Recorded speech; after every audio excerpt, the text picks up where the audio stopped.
बच्चों कैसे हो? देखिए बेटा, आज अपन पढ़ेंगे टाइप्स ऑफ ईएमआई के बारे में। ठीक है, किस किस प्रकार से ईएमआई की घटना घटित हो सकती है वो अपन देखने जा रहे हैं। Types of EMI, types of EMI. और जो ईएमआई है ये कुंडली में भी घटित हो सकती है और छड़ के अंदर भी ईएमआई घटना घटित हो सकती है। तो इन दोनों के बारे में अपन आगे डिटेल में पढ़ते हैं। अभी तक अपन जितने भी क्वेश्चन सॉल्व किए उनमें सब में अपन ने कुंडली के बारे में ही स्टडी करी है। ठीक है, तो कुंडली में आपने देखा क्या होता है बच्चों, जब भी किसी कुंडली के पास चुंबक को लाया जाता है या दूर ले जाया जाता है, अर्थात कुंडली और चुंबक के मध्य आपेक्षिक गति होती है, तो कुंडली से गुजरने वाले फ्लक्स में लगातार परिवर्तन हो रहा होता है। तो उस परिवर्तन के कारण उस कुंडली में विद्युत वाहक बल और धारा उत्पन्न होने की घटना को हम क्या बोलते हैं? ईएमआई। ठीक है, ऐसे ही छड़ के अंदर भी ईएमआई घटना घटित हो सकती है। कब? अगर छड़ बच्चों इस प्रकार से गति कर रही है कि चुंबकीय बल रेखाओं को काटती हुई गति कर रही है। ठीक है, मतलब फ्लक्स की कटिंग कर रही है। तो मान लो बच्चों फ्लक्स इस प्रकार से मान लो बच्चों इस तरह से, ये फ्लक्स के इस डायरेक्शन में ये फ्लक्स रेखाएं और छड़ यूं है, इस प्रकार से गति कर रही है कि यहाँ से फ्लक्स की कटिंग कर रही है। तो बच्चों जब भी कोई छड़ फ्लक्स की कटिंग कर रही होती है तो उस छड़ के अंदर भी एक तरह से विद्युत वाहक बल की घटना प्राप्त, विद्युत वाहक बल प्रेरित हो जाता है। उस घटना को क्या बोलते हैं? ईएमआई। ठीक है, तो वही चीज अपन यहाँ पे देखने जा रहे हैं। ठीक है, तो यहाँ से हम देखते हैं ईएमआई की घटना, ईएमआई घटना कुंडली बोल लो या लूप बोल लो। ठीक है, कुंडली या छड़ में हो सकती है। ईएमआई घटना कुंडली या छड़ में हो सकती है। और जो कुंडली में तो क्यों होती है? फ्लक्स में परिवर्तन के कारण। ठीक है, फाई में परिवर्तन के कारण। और छड़ में क्या होता है? छड़ में कारण क्या है? छड़ में क्यों होती है? फ्लक्स की कटिंग कारण, फाई की कटिंग के कारण। ठीक है, छड़ द्वारा फ्लक्स की कटिंग हो रही है तो उसके कारण छड़ में ईएमआई घटना घटित होती है। तो जो इसको अपन पढ़ते हैं डिटेल में। पहले अपन बात करते हैं कुंडली में। ठीक है, कुंडली कह लो या लूप कह लो, एक बात है, कुंडली या लूप में ईएमआई। कुंडली या लूप में ईएमआई की अपन बात करें, ठीक है, फिर छड़ के बारे में देखेंगे। और जो कुंडली या लूप में ईएमआई, तो आप देखो कुंडली से गुजरने वाला फ्लक्स क्यों होता है? जो फ्लक्स में परिवर्तन कारण होता है। ठीक है, अपन जानते हैं फाई का फॉर्मूला क्या है? फाई बराबर NBA cos थीटा। फाई बराबर NBA cos अपन जानते हैं। ठीक है, एन यहाँ पे नंबर ऑफ टर्न्स है, बी चुंबकीय क्षेत्र है, ए कुंडली का एरिया है और थीटा ए वेक्टर व बी वेक्टर के मध्य कोण है। और जो एन तो खैर कुंडली में घेरों की संख्या फिक्स है। अब यहाँ पे हमें फाई में चेंज करना है तो हम बी, ए या थीटा इनमें परिवर्तन करके आराम से फाई में परिवर्तन कर सकते हैं। ठीक है, तो बच्चों अगर यहाँ पे फाई में परिवर्तन का कारण है चुंबकीय क्षेत्र, ठीक है, तो हम कहते हैं यदि ओनली बी वेक्टर चेंज, केवल बच्चों चुंबकीय क्षेत्र में परिवर्तन हो रहा है, चुंबकीय क्षेत्र में परिवर्तन हो रहा है, तो उस केस में इसे हम बोलते हैं बच्चों, इसे बोलते हैं हम स्टैटिक ईएमआई। स्टैटिक ईएमआई कहते हैं। क्या कहते हैं बच्चों? स्टैटिक ईएमआई मींस फ्लक्स में परिवर्तन हुआ है किसके कारण? चुंबकीय क्षेत्र के कारण। केवल चुंबकीय क्षेत्र परिवर्तित हो रहा है, उसके कारण कुंडली से गुजरने वाले फ्लक्स में परिवर्तन हुआ है, उसे बोलते हैं स्थैतिक ईएमआई। स्टैटिक ईएमआई के लो, स्थैतिक ईएमआई की बात है। ठीक है, और बच्चों अगर यहाँ पे एरिया में परिवर्तन, ठीक है, केवल एरिया में परिवर्तन के कारण, ठीक है, केवल एरिया में परिवर्तन के कारण ईएमआई घटना घटित हो रही है कुंडली में, तो इसे बोलते हैं अपन डायनामिक ईएमआई। मतलब गतिक ईएमआई कहते हैं उसको अपन, डायनामिक ईएमआई। ठीक है, गतिक ईएमआई। और अगर बच्चों यहाँ पे इसमें थीटा में परिवर्तन के कारण ऐसा हो रहा है, यदि केवल थीटा चेंज, तो इसे हम बोलते हैं बच्चों पीरियोडिक ईएमआई, आवर्ती ईएमआई कहते हैं इसे हम, आवर्ती ईएमआई, पीरियोडिक ईएमआई, आवर्ती ईएमआई, आवृत्ति नहीं, एक आवर्ती। ठीक है, मतलब परिवर्तन लगातार आवर्तकाल के अनुसार। ठीक है, आवर्ती ईएमआई कहते हैं। ठीक है, अब इनके एग्जाम्पल्स क्या हैं उससे अपन देखें बच्चों। फर्स्ट एग्जाम्पल देखिए स्टैटिक ईएमआई में। स्टैटिक ईएमआई के एग्जाम्पल्स क्या हैं, जैसे कि अपन जानते हैं कुंडली व चुंबकीय क्षेत्र, मतलब कुंडली व चुंबक के मध्य अगर आपेक्षिक गति हो रही है तो भी, जैसे चुंबक को पास लेके आ रहे हैं, चुंबक को पास लेके आएंगे तो यहाँ पे इस स्थान पे चुंबकीय क्षेत्र का मान क्या होगा, बढ़ेगा। तो चुंबकीय क्षेत्र का मान बढ़ेगा अर्थात कुंडली से गुजरने वाले फ्लक्स में वृद्धि होगी। तो यहाँ पे हम कह सकते हैं कि इसमें ईएमआई घटना घटित हो जाएगी। तो यहाँ से हम कह रहे हैं चुंबक एग्जाम्पल अपन देख रहे हैं, एग्जाम्पल यहाँ पे फर्स्ट तो बच्चों कुंडली व चुंबक के मध्य, कुंडली व चुंबक के मध्य आपेक्षिक गति, कुंडली व चुंबक के मध्य आपेक्षिक गति।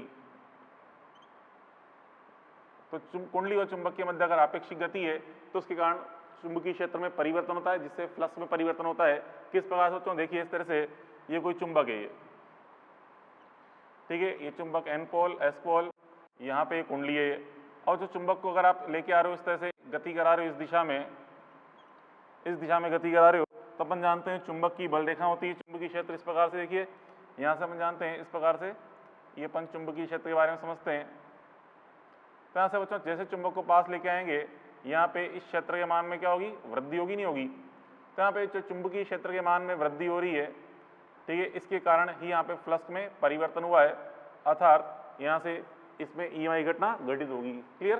तो इस प्रकार से अपन कह सकते हैं चुंबक और कुंडली के मध्य आपेक्षिक गति है, तो भी इसे एग्जाम्पल है। ऐसे बच्चों सेकंड एग्जाम्पल है बच्चों स्वप्रेरण, स्वप्रेरण।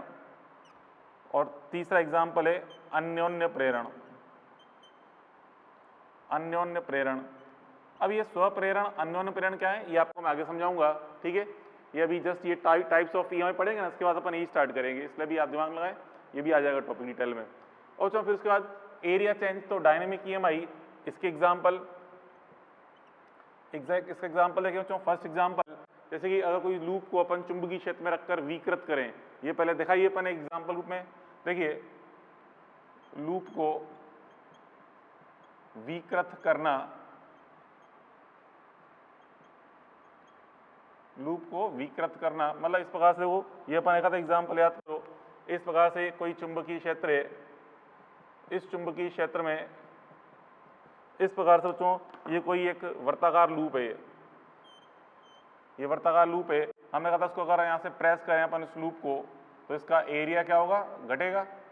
इस लूप को अगर अपन प्रेस करेंगे तो दबाने पे यहाँ पे इस लूप का एरिया घटेगा, तो घटेगा तो फ्लक्स में कमी आएगी, अर्थात फ्लक्स में परिवर्तन हुआ, जिस कारण इसमें ईएमआई घटना घटित हो जाएगी, ठीक है। ऐसा बच्चों सेकंड एग्जाम्पल देखें, लूप का बी वेक्टर में प्रवेश करना, लूप के लिए कुंडली कोई दिक्कत नहीं, घेरों की संख्या का फर्क होता है बस। लूप का बी वेक्टर में प्रवेश करना, बी वेक्टर में प्रवेश करना किस प्रकार बच्चों, ये भी एग्जाम्पल अपन देख चुके हैं पहले। देखिए किस प्रकार से यहाँ बच्चों, इस प्रकार से ये कोई चुंबकीय क्षेत्र है, इस चुंबकीय क्षेत्र में इस प्रकार बच्चों को ये लूप है, ये कोई आयताकार लूप मान लो बच्चों। इस प्रकार से ये लूप यहाँ पे इसमें प्रवेश कर रहा है, ठीक है, ये लूप इसके अंदर प्रवेश कर रहा है, ठीक है। तो यहाँ से इसके अंदर एंटर करेगा, तो यहाँ से हम देखेंगे एंटर कर रहा है, गति कर रहा है। तो यहाँ से इसके अंदर जैसे अंदर एंटर करते जाएगा, इसका एरिया बढ़ रहा है, मतलब जैसे अभी हम देख रहे हैं चुंबकीय क्षेत्र की सीमा यहाँ तक है, मान लो ये भी एग्जाम्पल पढ़ चुके हैं। तो इसका एरिया कितना है, भी इतना यहाँ से फ्लक्स गुजर रहा है, जैसे अंदर आएगा इस एरिया का मान बढ़ेगा, अर्थात फ्लक्स में वृद्धि होगी, ठीक है। तो इस प्रकार से अपन ये समझ सकते हैं, ये क्या होगा बच्चों, डायनेमिक ईएमआई। तीसरा अपन देखें एग्जाम्पल, यदि केवल थीटा चेंज है, इसे बोलते हैं पीरियोडिक ईएमआई, आवर्ती ईएमआई, ठीक है। इससे एग्जाम्पल, तो जो जनरेटर जो अपन देखते हैं, जनरेटर के अंदर जो कुंडली घूमती है, जनरेटर के अंदर कुंडली घूमने से ही फ्लक्स में परिवर्तन होता है, जिसके कारण उसमें विद्युत वाहक बल उत्पन्न होता है, और वही विद्युत वाहक बल की सहायता से आगे घरों में सप्लाई की जाती है, ठीक है, विद्युत की सप्लाई होती है, और ठीक है ट्यूबलाइट पंखे वगैरह से अपन आराम से चला सकते हैं। तो वहाँ पे विद्युत वाहक बल जो बन रहा है कुंडली में, क्यों बन रहा है, कुंडली का चुंबकीय क्षेत्र में रोटेशन के कारण। तो हम कह रहे हैं जनरेटर में कुंडली का घूर्णन, जनरेटर में कुंडली का घूर्णन, ठीक है। किस प्रकार से, देखिए यहाँ बच्चों इसमें इसको समझें एग्जाम्पल डायग्राम के थ्रू। देखिए किस प्रकार से एग्जाम्पल, यहाँ बच्चों इसमें जैसे कि ये कोई चुंबक है, ये कोई नॉर्थ पोल जनरेटर में जाता है जो चुंबक होता है, शक्तिशाली चुंबक लिया जाता है इस प्रकार से, ये एस पोल, ये एन पोल, ये एस पोल है, चुंबक के 2 पोल दिखा दिए। अब तो यहाँ पे इसकी जो चुंबकीय क्षेत्र है हम जानते हैं किधर होता है, एस से एन की ओर। इस प्रकार से चुंबकीय क्षेत्र यहाँ पे एस से एन की ओर है, मैग्नेटिक फील्ड बी वेक्टर, ये मैग्नेटिक फील्ड बी वेक्टर है। अब इसके अंदर हम किसी कुंडली को रोटेट कर रहे हैं, इस प्रकार से देखिए कुंडली, इस प्रकार से कुंडली है, ठीक है, ये कोई कुंडली है। इस कुंडली को अगर अपन घूर्णन कराएं इस अक्ष के सापेक्ष, अपनी स्वयं की अक्ष ये दिख रही है, इस अक्ष के सापेक्ष घूर्णन कराया जाए इस प्रकार से, तो यहाँ पे इसको हम घूर्णन कराएं तो यहाँ पे इसका जो एरिया वेक्टर हम जानते हैं, तल के लंब होता है एरिया वेक्टर इस दिशा में, ये इसका एरिया वेक्टर है, ठीक है। तो यहाँ से ए और बी के मध्य एंगल थीटा है, ये थीटा लगातार चेंज होगा, फिर जैसे कुंडली घूमेगी थीटा का मान लगातार बदलेगा, तो इस थीटा में परिवर्तन के कारण यहाँ पे क्या होगा, इसके अंदर लगातार थीटा परिवर्तन होगा, इससे गुजरने वाले फ्लक्स में लगातार परिवर्तन होगा, ठीक है। दोस्तों थीटा अगर 0 डिग्री है उस समय अधिकतम फ्लक्स गुजरेगा, जब थीटा 90 हो जाएगा तो फ्लक्स का मान क्या हो जाएगा, 0। तो इस प्रकार से रोटेशन के कारण यहाँ पे इसके अंदर फ्लक्स में परिवर्तन आ रहा है, जिसके कारण इस ईएमआई को हम बोलते हैं आवर्ती ईएमआई, ठीक है। अब उसके बाद फिर ये तो अपन ने कुंडली या लूप में ईएमआई की बात करी। अब अपन देखें छड़ के अंदर ईएमआई, छड़ में ईएमआई, छड़ में ईएमआई बताया था, छड़ में ईएमआई कारण क्या बच्चों, फ्लक्स कटिंग। अब बच्चों फ्लक्स कटिंग किस प्रकार से होती है, 2 तरह से। एक तो ये अगर कोई छड़ रेखी गति कर रही है, रेखी गति करते करते भी फ्लक्स की कटिंग कर सकती है, और साथ में घूर्णन गति के द्वारा भी फ्लक्स की कटिंग हो सकती है। किस प्रकार से देखते हैं अपन, देखिए तो अपन देखें छड़ द्वारा फाई में कटिंग, तो बच्चों ये जो छड़ में ईएमआई है इसे हम बोलते हैं मोशनल ईएमआई भी बोलते हैं, इसे बोलते हैं मोशनल ईएमआई। क्या बोलते हैं बच्चों, मोशनल ईएमआई। छड़ में ईएमआई को मोशनल ईएमआई कहते हैं। छड़ द्वारा फाई में कटिंग का कारण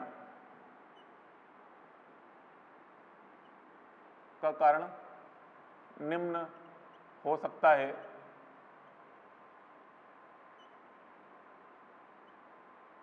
देखिए 2 कारण हो सकते हैं। देखिए फर्स्ट तो बच्चों ये रेखीय गति, ठीक है, रेखीय गति, छड़ की रेखीय गति के कारण हो रहा है, तो उसे बोलते हैं बच्चों यहाँ पे देखिए छड़ की जो रेखीय गति है, खेत वैसे दोनों ही मोशनल ईएमआई है, चाहे रेखीय गति हो चाहे गुणन गति। तो बच्चों रेखीय गति किस प्रकार से, देखिए बच्चों अगर मान लीजिए छड़ इस प्रकार से छड़ है, ये छड़ है, ये कोई एल लंबाई की छड़ है, लंबाई इसकी एल है, और ये इस दिशा में गति कर रही है v वेग से, ठीक है। और तो यहाँ पे इसके अंदर जो विद्युत क्षेत्र, चुंबकीय क्षेत्र है कुछ इस प्रकार से, चुंबकीय क्षेत्र ही है, चुंबकीय क्षेत्र यहाँ पे इस प्रकार से, और ये छड़ लगातार चुंबकीय क्षेत्र की कटिंग करते हुए गति कर रही है, लगातार आगे जा रही है। तो हम देखें लगातार चुंबकीय क्षेत्र की कटिंग हो रही है। कैसे बच्चों, यहाँ पे चुंबकीय क्षेत्र क्या है, अंदर की ओर है, अंदर की ओर है, और छड़ यूं है, तो ये गति करेगी तो लगातार कटिंग करती जाएगी आगे, फ्लक्स की कटिंग करते आगे जाएगी, तो फ्लक्स कटिंग से होते करते आगे जा रही है, तो इस छड़ के अंदर ईएमआई घटना घटित हो जाएगी। तो समझो यहाँ जो विद्युत वाहक बल बनेगा छड़ में E इक्वल टू, ठीक है, प्रेरित E इक्वल टू,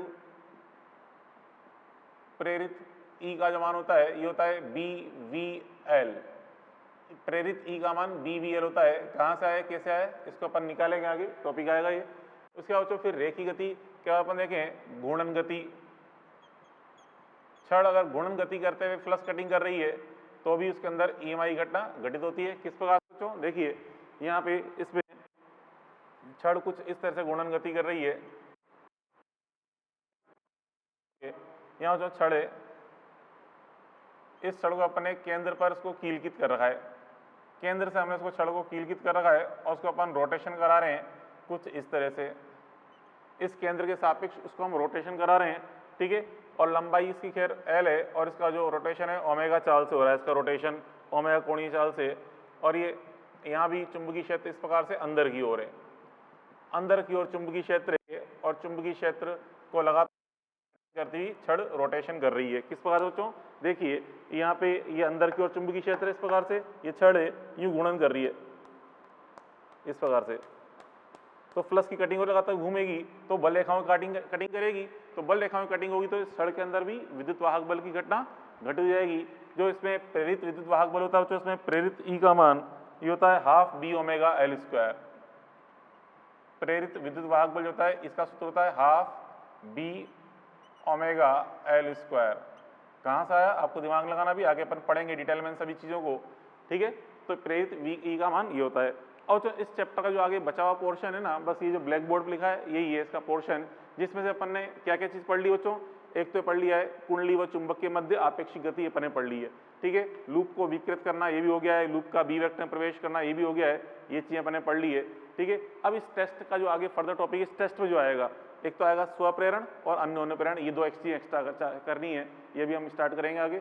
बस ये इस टेस्ट का सिलेबस है। फिर उसके बाद अगले टेस्ट में आएगा शेष भाग इस ईएमआई का, उसके अंदर हम पढ़ेंगे ये मोस्टल ईएमआई, मतलब ये चीज़ें पढ़ेंगे इस चैप्टर, मतलब है तो पूरा चैप्टर ही, लेकिन इस टेस्ट के बाद इस टेस्ट में चैप्टर पूरा नहीं आ रहा, इस चैप्टर में ये वाला पोर्शन आ रहा है, ठीक है, इस टेस्ट के अंदर, और अगले टेस्ट के अंदर ये वाला पोर्शन आएगा और साथ में अल्टरनेटिंग करंट वाला चैप्टर भी आएगा, ठीक है। तो हम इस टॉपिक के अंदर ये पोर्शन कवर करेंगे, जिसमें से अब ये 2 पॉइंट एक्स्ट्रा बच गए। हाँ, ये भी एक जनरेटर ईएमआई है, जनरेटर, इसको भी हम नेक्स्ट टेस्ट में लेके जाएंगे, जनरेटर को इसको हम नेक्स्ट टेस्ट में लेके जाएंगे, ठीक है। चलो अब अपन देखते हैं इसका नेक्स्ट टॉपिक स्वप्रेरण के बारे में। सोचो देखिए यहाँ पे स्टार्ट करते हैं अपन अब स्वप्रेरण। पहला टॉपिक है स्वप्रेरण, सेल्फ इंडक्टेंस, ठीक है। सेल्फ इंडक्टेंस, ये सोचो नाम से चल रहा है स्वप्रेरण, स्वयं मतलब स्वयं, स्वयं, और प्रेरण मतलब वही इंडक्शन, मतलब किसी कुंडली में स्वयं की धारा में परिवर्तन के कारण, किसी कुंडली में स्वयं की धारा में परिवर्तन के कारण जो ईएमआई की घटना घटित हो रही है, अर्थात कुंडली में विद्युत वाहक बल और धारा एक्स्ट्रा उत्पन्न हो रहे हैं, प्रेरित हो रहे हैं, उस घटना को हम ईएमआई बोलते हैं, मतलब स्वप्रेरण बोलते हैं इस घटना को, ठीक है। किस प्रकार से देखिए बच्चों, यहाँ पे इसमें ये डायग्राम आपको दिख रहा है, ये कुंडली है, ठीक है, यहाँ पे कुंजी लगा रखी है, बैटरी है। जब हम कुंजी को ऑन करेंगे तो इस बैटरी धारा प्रवाहित होगी इस प्रकार से, ठीक है। इस बैटरी से इस प्रकार से ये धारा प्रवाहित होगी, यहाँ से होती हुई धारा इधर जाएगी, इस दिशा में प्रवाहित होगी, यहाँ से घूमती इधर आ रही धारा, ठीक है। तो अब इस धारा का यहाँ पे देखिए, इस धारा का यहाँ पे इसमें ये इस तरह चुंबकीय क्षेत्र उत्पन्न होगा बी वेक्टर, कि उंगलियां घुमाएंगे इस प्रकार धारा के अनुसार, अंगूठा आ रहा है इधर, इस प्रकार चुंबकीय क्षेत्र उत्पन्न होगा। तो जैसे हमने कुंजी को प्रेस किया, कुंजी दबाते ही धारा के मान में अचानक से वृद्धि होगी, वृद्धि होने के कारण यहाँ पे फ्लक्स में वृद्धि होगी, चुंबकीय क्षेत्र में वृद्धि होगी, मतलब फ्लक्स में वृद्धि होगी, अर्थात फ्लक्स परिवर्तन होगा, जिस कारण इस कुंडली में एक विद्युत वाहक बल और धारा उत्पन्न हो जाएगी। इस घटना को हम बोलते हैं स्वप्रेरण, ठीक है। तो हम क्या बोल सकते हैं बच्चों, स्वयं की धारा में, स्वयं की धारा में परिवर्तन के कारण, स्वयं की धारा में परिवर्तन के कारण कुंडली में ईएमआई की घटना, ठीक है, कुंडली में ईएमआई की घटना को स्वप्रेरण कहते हैं, स्वप्रेरण कहते हैं, ठीक है। तो यहाँ पे देखो किस प्रकार से बच्चों, जैसे अपन यहाँ पे कुंजी को ऑन करेंगे, की ऑन करते ही क्या होगा देखिए, जैसे हम यहाँ पे की को ऑन करेंगे, की ऑन करते सही यहाँ पे आई के मान में वृद्धि होगी, आई का मान बढ़ेगा, आई का मान बढ़ेगा तो यहाँ पे चुंबकीय क्षेत्र बढ़ेगा, चुंबकीय क्षेत्र बढ़ेगा तो फ्लक्स के मान में भी वृद्धि होगी, ठीक है, फ्लक्स के मान में वृद्धि होगी, ठीक है, ये चीज अपन देख ली। तो बच्चों अब लेंज के अनुसार ये आप हम जानते हैं, प्रेरित विद्युत वाहक बल और धारा की दिशा इस प्रकार से होती है कि वह अपने ही उत्पन्न होने के कारणों का विरोध करती है। तो यहाँ से देखें, यहाँ पे धारा वृद्धि के कारण ही तो क्या हो रहा है, फ्लक्स में परिवर्तन हुआ है, धारा वृद्धि कारण फ्लक्स में परिवर्तन हुआ है, इसलिए ईएमआई मतलब लेंज नियम अनुसार क्या होगा, प्रेरित विद्युत वाहक बल और धारा इस प्रकार से होंगी कि वह धारा के बढ़ने का विरोध करेगी, अर्थात विपरीत दिशा में उत्पन्न होगी। तो हम कह सकते हैं लेंज अनुसार प्रेरित ई एंड स्मॉल आई की दिशा इस प्रकार होगी कि वह कैपिटल आई में वृद्धि का विरोध करे, वृद्धि का विरोध करे, अर्थात विपरीत दिशा में, विपरीत दिशा में प्रेरण, ठीक है, विपरीत दिशा में प्रेरण होगा। मतलब बच्चों यहाँ पे क्या हो जाएगा, इसलिए ई नेट का मान का जो यहाँ पे देखिए, इसलिए ई नेट मतलब नेट विद्युत वाहक बल, एक बैटरी लगी हुई है और इसके अंदर जो विद्युत वाहक बल बन रहा है वो इसके विपरीत दिशा में बन रहा है, ठीक है, अर्थात ई नेट का मान क्या आएगा, E minus E, and net धारा क्या आएगी, आई नेट बराबर आई माइनस स्मॉल आई, ठीक है, ये नेट विद्युत वाहक बल और ये होगी नेट धारा। बात पहले पड़ी। अच्छा, अगर अपन बात करें की ऑफ करते ही, ये तो की ऑन करते समझा है, इसी प्रकार अपन देखें की ऑफ करते ही, की ऑफ करते ही, सोचो की ऑफ करते से ही क्या होगा, देखिए जैसे की को ऑफ करेंगे, सडनली ऑफ करते ही एक क्षण के लिए यहाँ पे धारा के मान में क्या होगी, कमी, और फिर धारा घट के जीरो हो जाएगी। फिर धारा फाइनली घट के जीरो होनी, क्योंकि परिपथ तो ऑफ हो जाएगा तो धारा जीरो हो जाएगी। लेकिन जैसे एक क्षण के लिए घटती जीरो ही, तो जैसे वो क्षणिक रूप से घटेगी, धारा घटेगी तो फ्लक्स में कमी होगी, फ्लक्स में कमी होगी तो अब की बार विद्युत वाहक बल की दिशा और धारा की दिशा इस प्रकार से होगी, वो धारा घटने का विरोध करेगी। तो क्षणिक रूप से हम देखें धारा समान दिशा में प्राप्त होगी, अर्थात आई नेट और ई नेट का मान थोड़े से बढ़ जाएंगे, बस केवल एक क्षण के लिए, क्योंकि परिपथ तो ऑफ हो चुका है, मान तो घट के जीरो होना ही होना है।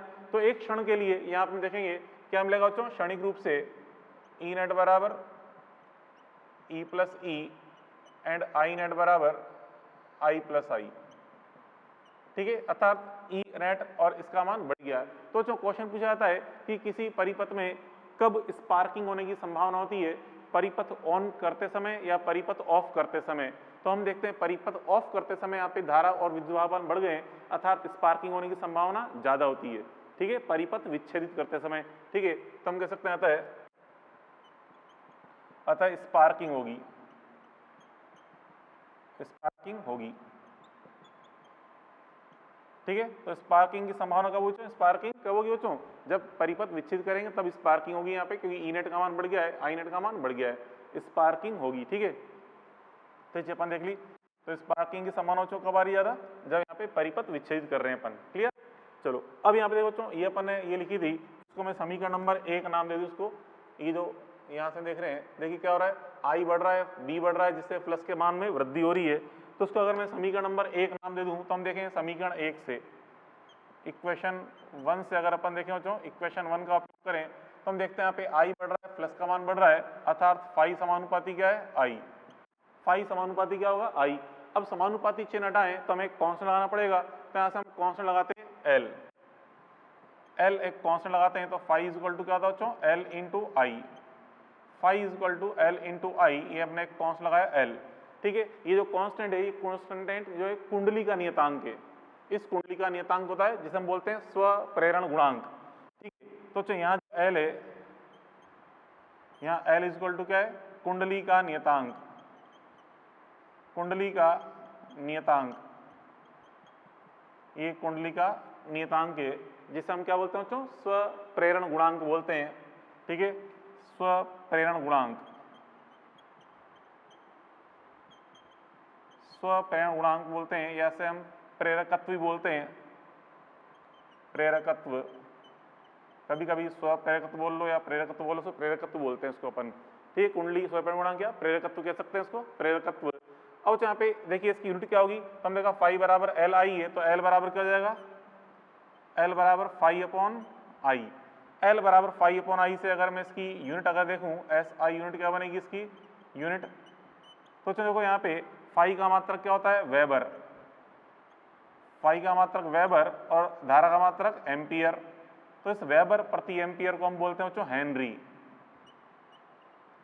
इसे हम हेनरी बोलते हैं, अर्थात इसका जो एस आई मात्रक है क्या है बच्चों, हेनरी है इसका एस आई मात्रक, क्लियर, ये अपन ने देख लिया।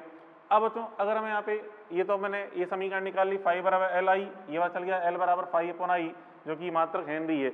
अच्छा बताइए, इस समीकरण को देख के अगर हमें परिपथ में धारा का मान दुगुना कर दूं, परिपथ में धारा का मान दुगुना कर दें तो कैपिटल एल पर क्या फर्क पड़ेगा, तो ये मत सोचना कि यहाँ पे धारा के व्युत्क्रमानुपाती है, धारा दुगुनी करेंगे तो एल आधा हो जाएगा, नहीं, अरे पढ़ो क्या लिखा है मैंने, एल कुंडली का नियतांक है, तो धारा का मान दुगना करोगे तो फाई का मान अपने आप दुगना हो जाएगा। तो अनुपात तो क्या रहेगा, ये नियत, मतलब एल का मान आई या फाई पे डिपेंड नहीं कर रहा, एल का मान तो कुंडली का नियतांक होता है।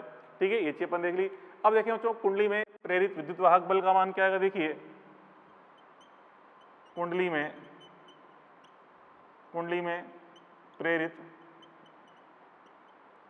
प्रेरित ई का मान निकालें। ई बराबर अपन जानते हैं लेंज नियम से ई बराबर क्या होता है बच्चों, minus of D phi upon D T. ये अपन जानते हैं ई बराबर minus D phi upon D T.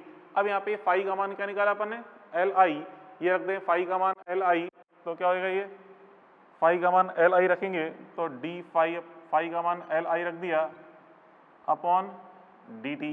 अब एल तो कांस्टेंट है, एल तो बाहर आ जाएगा, तो यहाँ से ये मान, ये सूत्र प्राप्त हुआ ई बराबर minus L D I upon D T. ये भी एक काफ़ी इंपॉर्टेंट सूत्र है, इस पर भी अपन आगे क्वेश्चन सॉल्व करते हैं। ई बराबर minus L D I upon D T, E बराबर minus L D I upon D T. ठीक है, अब बच्चों यहाँ पे देखिए, अगर मान लो आपको ग्राफ दिया है आई और टी के मध्य, तो D I upon D T क्या बता रहा है, स्लोप, तो उसको हम ऐसे बोल सकते हैं is equal to minus L into slope of I T graph, slope of I T graph, slope of I T graph. तो यहाँ पे minus L into slope of I T graph से अपन क्या निकाल सकते हो, ई का मान minus L into slope of I T graph, क्योंकि D I upon D T, अगर ग्राफ आपको आई वर्सेस टी दिया हुआ है तो D I upon D T क्या बताएगा, स्लोप को, तो slope of I versus T graph, इससे अपन क्या निकाल लेंगे, ई। ठीक है, अच्छा अब बच्चों देखो यहाँ पे अगर मैं औसत ई एफ निकालूं, एवरेज ई एफ, ये तो ई निकाल लिया, ई एवरेज अगर निकालें तो ई एवरेज का मान क्या आएगा, औसत प्रेरित विद्युत बल, तो यहाँ से minus L D I upon D लिखते हैं, del I upon del T बोल सकते हैं। तो औसत मान निकालना है तो del I upon del T को लिख दो, डी आई अपॉन डी लिखो del I upon del T.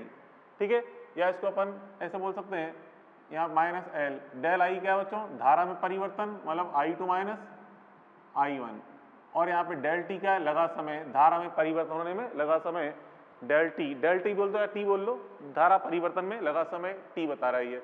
ठीक है, तो इससे अपन निकाल सकते हैं औसत प्रेरित विद्युत वाहक बल का मान। ठीक है, अब देखो बच्चों यहाँ पे एल हमसे बोर्ड में पूछता है कि एल को परिभाषित करो, किस प्रकार से अपन एल को परिभाषित करेंगे, तो कैसे परिभाषा लिखते हैं, अपने आप लिख लेना, समझा रहा हूँ।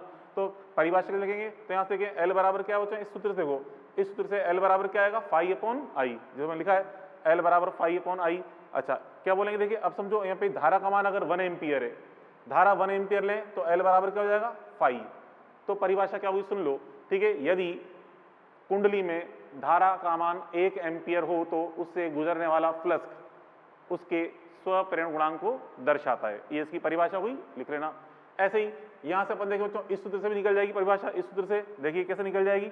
यहाँ से अगर मैं ई का परिमाण निकालूं तो ई का परिमाण कितना आएगा, मॉड ऑफ ई बराबर, ई का परिमाण बराबर L D I upon D T, E का परिमाण बराबर जाएगा L D I upon D T. तो यहाँ से एल निकालें तो एल बराबर क्या आएगा, ई का परिमाण बटे में, मतलब मॉड ऑफ ई बटे में आ जाएगा D I upon D T. ठीक है, अच्छा अब देखो यहाँ पे D I upon D T का मान अगर 1 एम्पियर प्रति सेकंड है तो ई का परिमाण किसके बराबर हो जाएगा, एल के बराबर। ठीक है, मॉड ऑफ ई बराबर एल हो जाएगा। अर्थात हम यूँ कह सकते हैं एक और तरीके से कि यदि किसी कुंडली से गुजरने वाली धारा में परिवर्तन 1 एम्पियर प्रति सेकंड है, यदि किसी कुंडली में धारा परिवर्तन की दर, यदि किसी कुंडली में धारा परिवर्तन की दर 1 एम्पियर प्रति सेकंड है तो उस कुंडली में उत्पन्न प्रेरित विद्युत वाहक बल, उस कुंडली में प्रेरित विद्युत वाहक बल का मान उस कुंडली के स्वप्रेरण गुणांक को दर्शाता है। तो इस प्रकार से अपन इसको परिभाषित कर सकते हैं एल को। ठीक है, तो ये चीज अपन देख ली, यहाँ पे एल को परिभाषित किया। अब देखिए ये अपन ने यहाँ चीज देख ली, अब इस पे एक दो एग्जाम्पल अपन देखें, ये देखें।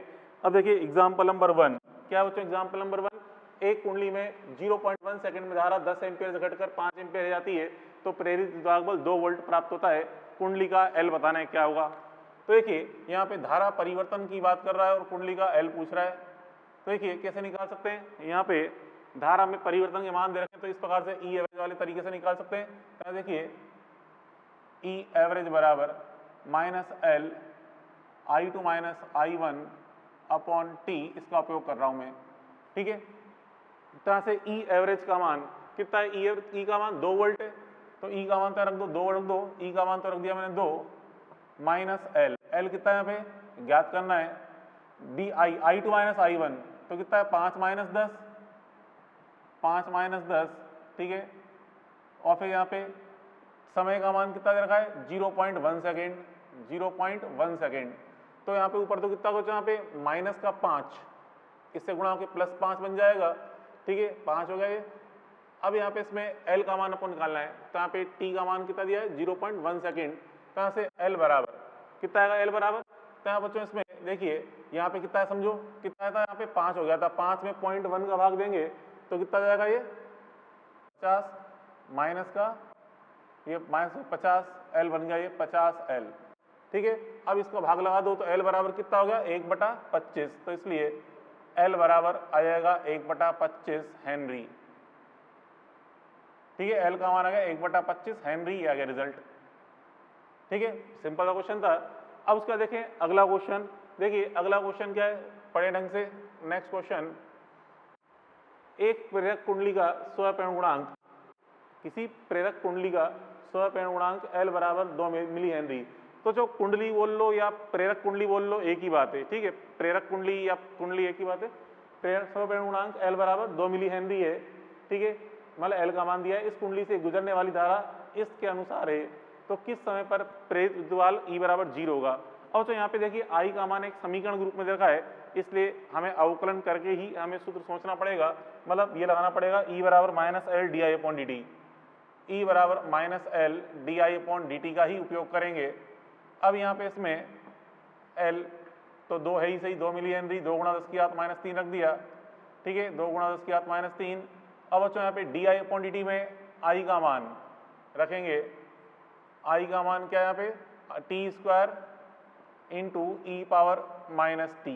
अब बच्चों दो राशियाँ यहाँ पे गुणा हो रही है, जब भी दो राशियाँ गुणा हो रही होती है तो उसका अवकलन कैसे करते हैं, छोड़ो पकड़ो विधि से, ठीक है। पहले इसको छोड़ दो, इसका पकड़ के कर डालो अवकलन, प्लस अब क्या इसको छोड़कर इसका कर डालो अवकलन।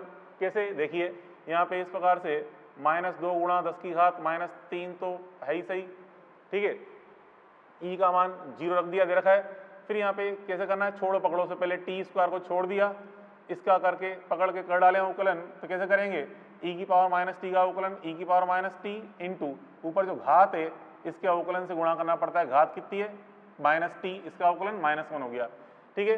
प्लस अब क्या ई पावर माइनस टी को छोड़ देंगे, टी स्क्वायर कर डालें अवकलन, तो कितना हो गया ये 2t, ठीक है। ये छोड़ो पकड़ो विधि से पन्ने कर डाला अवकलन। अब तो ये चीज़ तो इधर जाके 0 हो जाएगी, ठीक है, ये तो 0 हो गया। अब यहाँ पे इसमें देखिए ये ई पावर मतलब चलो इसको ये तो 0 बराबर कर दे, 0 बराबर ये हो गया, माइनस में आ जाएगा माइनस का T square E power minus T plus E power minus T 2t, 2t को आगे लिखो चाहो तो 2t ई पावर माइनस टी, ठीक है। अब यहाँ पे इस चीज़ को उठा के इधर ले आए, प्लस हो जाएगी, तो यहाँ से इसको उठा के इधर प्लस इधर ले आएंगे, जुड़ जाएगा ये, ठीक है। या चलो यहाँ पे इसी में कॉमन ले लें इसके अंदर, चलो ठीक है, इसको मैं उठा के इधर ले आता हूँ। यहाँ पे इसमें इसको ले अपन ने क्या हो जाएगा यहाँ पे T square E power minus T बराबर 2t ई पावर माइनस टी, तो ई पावर माइनस टी से ई पावर माइनस टी कट गया, ठीक है। अब यहाँ पे एक टी से एक टी भी काट दो, तो यहाँ से टी बराबर क्या जाएगा 2 सेकेंड, टी बराबर 2 सेकेंड यह आ जाएगा रिजल्ट। टी बराबर 2 सेकेंड पे प्रेरित विद्युत भागबल का मान आपको 0 प्राप्त होगा। टी बराबर 2 सेकेंड पे ई का मान 0 प्राप्त हो रहा है, ये अपनी अपन देख ली, ठीक है। अब यहाँ पे उसके बाद फिर अगला क्वेश्चन देखें, सॉल्यूशन नंबर 3। क्या कह रहा हो सॉल्यूशन 3, यहाँ पे क्वेश्चन पढ़िए।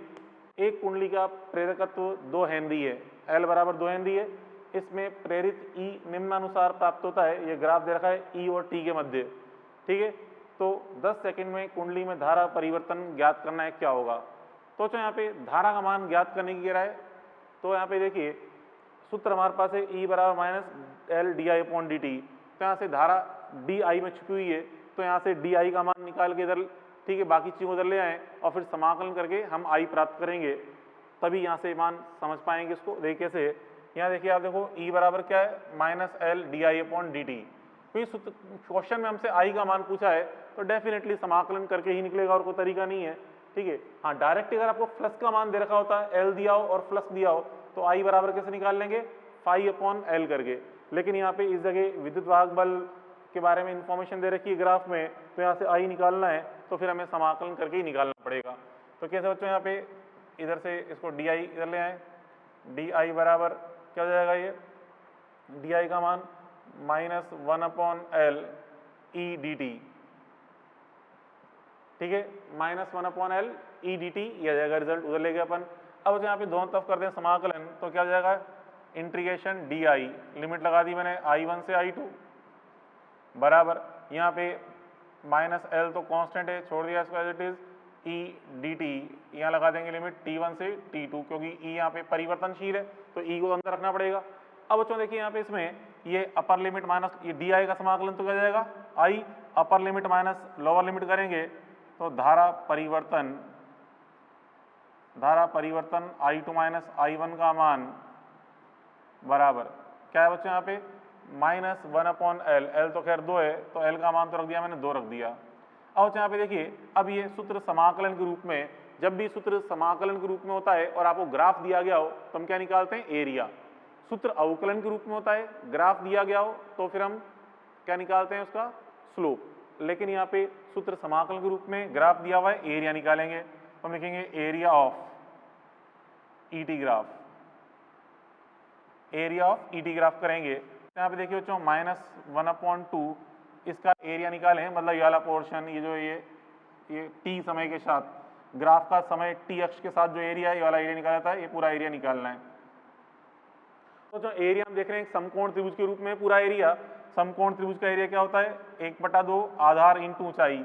तो आधार क्या बनेगा, लेकर 0 से लेकर 10 तक बनेगा आधार 10, और ऊंचाई कितनी है 4, ठीक है। तो 4 से 4 कट जाएगा, कितना जाएगा ये -10 एम्पियर। तो धारा में परिवर्तन कितना प्राप्त हो, -10 एम्पियर, ये आएगा रिजल्ट। तो इस प्रकार से अपन ने ये 2-3 क्वेश्चन इस पे देख लिए सेल्फ इंडक्शन पे, ठीक है। अब देखो यहाँ पे अगर आपको किसी कुंडली के बारे में आपको जानकारी दे रखी है कि इसमें n घेरे हैं या, ठीक है, तो इसके लिए कैपिटल L का मान क्या होगा, तो हम कैसे निकालते हैं, देखिए किसी भी कुंडली का L, तो समझो एक स्टार पॉइंट ग्रुप में देखें n घेरों वाली, कैपिटल N घेरों वाली कुंडली का कैपिटल L बराबर कैसे निकालेंगे बच्चों, कैपिटल L का मान स्वयं गुणांक का मान L बराबर अपन देखा अभी 5/I होता है, L बराबर 5/I, ठीक है। 5 क्या है बच्चों, उस कुंडली से गुजरने वाला कुल फ्लक्स, जिसका मान अपन जानते हैं 5 बराबर क्या होता है, NBA अपॉन में क्या जाएगा I, तो 5 बराबर NBA/I। तो इस प्रकार से अपन L का मान निकालते हैं NBA/I करके। कैसे निकालेंगे, तो देखिए किसी n घेरों वाली कुंडली का L ज्ञात कर सकते हैं अपन, जैसे एग्जाम्पल रूप में देखें, एग्जाम्पल, ठीक है, एग्जाम्पल निम्न कुंडलियों का L आपको बताना है क्या होगा, L का मान ज्ञात करिए, निम्न कुंडलियों का L ज्ञात करिए, ये क्वेश्चन है, ठीक है। तो देखिए फर्स्ट अपन लेंगे छोटी वर्ताकार कुंडली, मान लो कोई छोटी वर्ताकार कुंडली,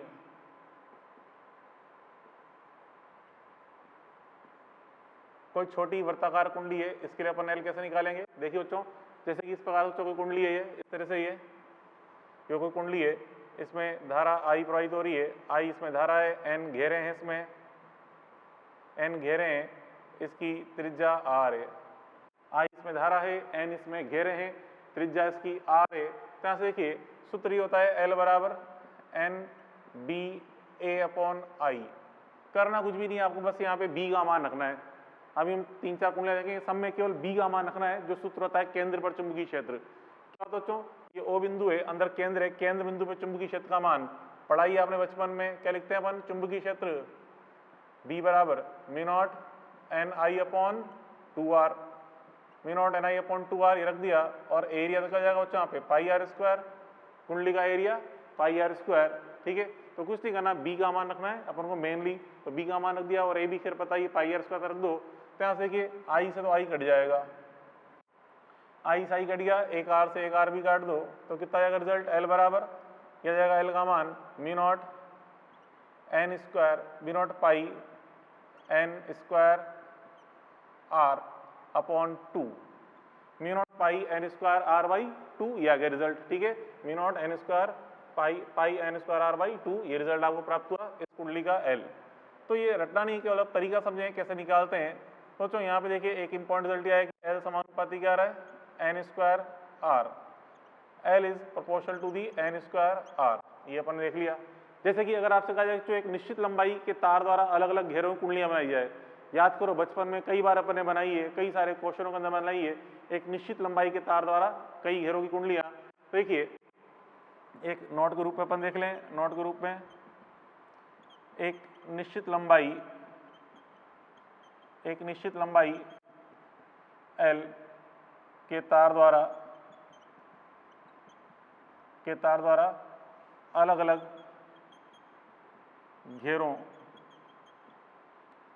घेरों वाली वर्ताकार कुंडलियां बनाने पर, वर्तीय कुंडली बनाने पर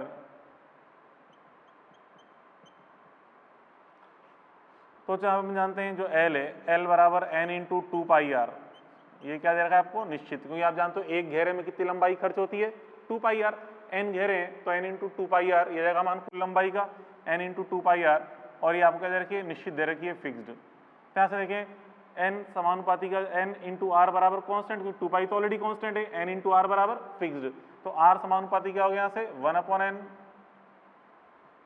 आर समानुपाती है बच्चों 1/n। ठीक है, ये आ गया रिजल्ट। अब देखिए यहाँ पे आर समानुपाती 1/n है, अब देखा अपने एल समानुपाती क्या था, N square R, now L समानुपाती क्या बचा, तो एन स्क्वायर आर था, ये एल समानुपाती एन स्क्वायर आर। ठीक है, अब बच्चों यहाँ पे इसमें आर का मान रख दें 1/n, तो एक n तो कट गया, तो यहाँ से क्या जाएगा समानुपाती n, एल समानुपाती क्या है n, तो L वर्सेस n अगर ग्राफ बनाया जाए, L का n के साथ ग्राफ, तो L का n के साथ ग्राफ कैसा है बच्चों, स्ट्रेट लाइन। ठीक है, तो एक निश्चित लंबाई के तार से अलग अलग घेरों वाली कुंडलियां बनाई जाए तो L व n के मध्य ग्राफ ये प्राप्त हो रहा है, मतलब L समानुपाती n आपको प्राप्त हुआ। ठीक है, चलो एक चीज अपन देखें, चलो इस पे एक और अपन देख लें, एक और नोट के रूप में देखिए बच्चों, एक और नोट के रूप में अपन देखें, अगर आपसे कहा जाए एक निश्चित लंबाई आपसे कहा जाए कि निश्चित त्रिज्या की अलग अलग कुंडलियां हैं, त्रिज्या फिक्स है, घेरे अलग अलग हैं। ठीक है, तो बच्चों अगर त्रिज्या फिक्स है, यदि r बराबर फिक्स्ड, r का मान अगर निश्चित है, घेरों की संख्या अलग अलग है, यहाँ से हम देखें L समानुपाती क्या जाएगा, n स्क्वायर, L समानुपाती n स्क्वायर, तो यहाँ से अगर मैं निकालूं अनुपात तो L1/L2 बराबर क्या जाएगा, ये N1/N2 का होल स्क्वायर। तो इस प्रकार से भी अपन कर सकते हैं। ठीक है, तो अब यहाँ पे ग्राफ कैसा आएगा बच्चों, L और N के मध्य ग्राफ, L व N के मध्य ग्राफ यहाँ पे आएगा परवल है, क्योंकि यहाँ पे L समानुपाती n स्क्वायर है, अब क्या ग्राफ ही आएगा इस प्रकार से परवल के रूप में। ठीक है, तो निश्चित क्या दे रखा है वो देख लेना, अगर आपको तार की लंबाई निश्चित है तो ग्राफ सरल रेखीय है, और अगर यहाँ पे त्रिज्या फिक्स है तो L समानुपाती n स्क्वायर करेंगे, ये मतलब प्रेरक कुंडली, किसी प्रेरक कुंडली में यूँ बोले किसी प्रेरक कुंडली में पहले 500 घेरे, अब कुंडली में घेरे आपने कर दिए 1000, त्रिज्या वही रखी, घेरे 1000 कर दिए, तो बताइए L पे क्या फर्क पड़ेगा, तो घेरे आपने दुगुने कर दिए, घेरे दुगुने कर देंगे तो L का मान क्या हो जाएगा, 4 गुना हो जाएगा। ठीक है, इस प्रकार अपन समझ सकते हैं। ये तो पढ़ लिया अपन ने छोटी वर्ताकार कुंडली के बारे में। उसके बाद बच्चों देखें सेकंड पॉइंट अपन देखें इसके अंदर, मान लो पहले छोटी वर्गाकार कुंडली, छोटी वर्गाकार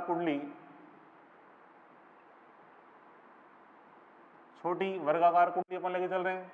देखिए इस प्रकार से ये एक छोटी वर्गाकार कुंडली है जिसकी भुजा की लंबाई स्मॉल l है, ये भी स्मॉल l, ये भी स्मॉल l। ठीक है, इसमें धारा I प्रवाहित हो रही है इस प्रकार से, और n इसमें घेरे हैं। ठीक है, I घेरे हैं, n इसमें घेरों, मतलब I धारा है, n यहाँ पे घेरों की संख्या है। ठीक है, अब तो यहाँ पे इसमें केंद्र पर चुंबकीय क्षेत्र है, अब की बार सूत्र तो वही लगाना है, n बराबर क्या होता है, L बराबर NBA/I, सूत्र तो लगाना है NBA/I। अब यहाँ पे हमें रखना है B का मान N/I, चुंबकीय क्षेत्र B कितना होता है बच्चों, याद करो आपको धारा के चुंबकीय प्रभाव में जहाँ पर बायो सावर्ट का नियम लिखा था। ठीक है, वहाँ पे मैंने क्वेश्चन सॉल्व किए थे, अलग अलग बोला एक तरह से बहुभुज वाले क्वेश्चन, मैंने बताया था एक बहुभुज वाला क्वेश्चन हो गया था, बहुभुज में बहुत सारी भुजाएं हैं, तो उसके लिए केंद्र पर चुंबकीय क्षेत्र का मान क्या आता है, तो वर्ग के लिए, तो वर्ग के लिए आया था मान 2√2 mu not I upon 2√2 mu not I upon pi L, ये आया था रिजल्ट। वो तो लूप था इसलिए ये आ रहा है मान, लेकिन n घेरे होते तो n से और गुणा कर देंगे, इसको n से गुणा कर देंगे तो क्या जाएगा n आई हो जाएगा ये, ठीक है। 2√2 mu not I upon pi L, n से गुणा क्यों किया, क्योंकि यहाँ पे n घेरे हैं, वहां अपन ने बहुभुज के रूप में एक लूप लिया था, वर्गाकार लूप, तो उसके लिए मान ये आया था, तो n से गुणा कर दिया।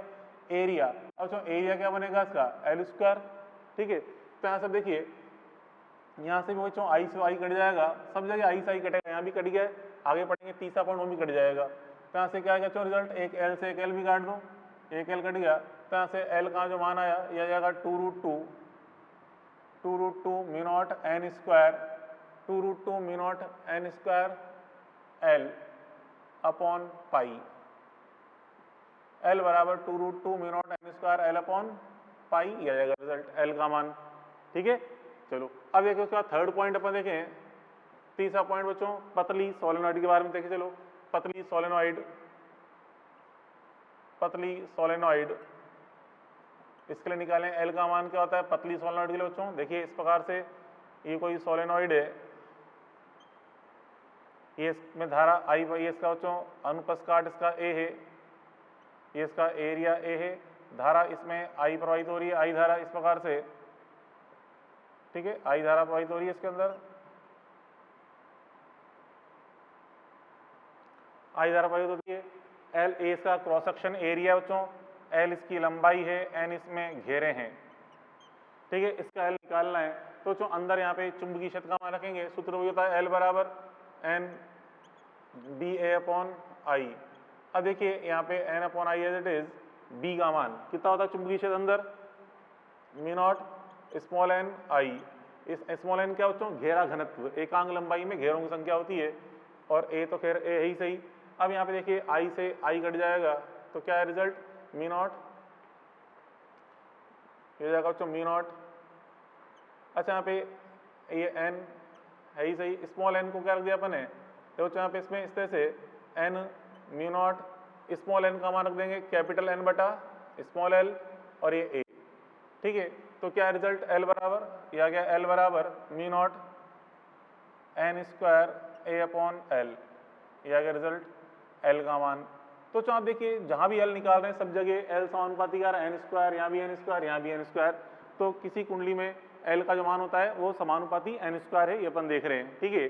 अब यहाँ पे इसमें देखिए आगे, अगर मैं इसमें ऊपर नीचे का कहूँ, स्मॉल एल से ऊपर नीचे गुणा कर रहे हैं, कर सकते हैं गुणा ऊपर नीचे, क्यों किया, ताकि नीचे एल स्क्वायर बन जाएगा, और एल स्क्वायर क्या हो जाएगा बच्चों यहाँ पे ऊपर एन स्क्वायर नीचे एल स्क्वायर, मतलब कुछ ऐसे बन जाएगा मान म्यू नॉट, ये हो गया एन बटा एल का होल स्क्वायर, और ये ए इंटू एल बच गया, ए इंटू एल।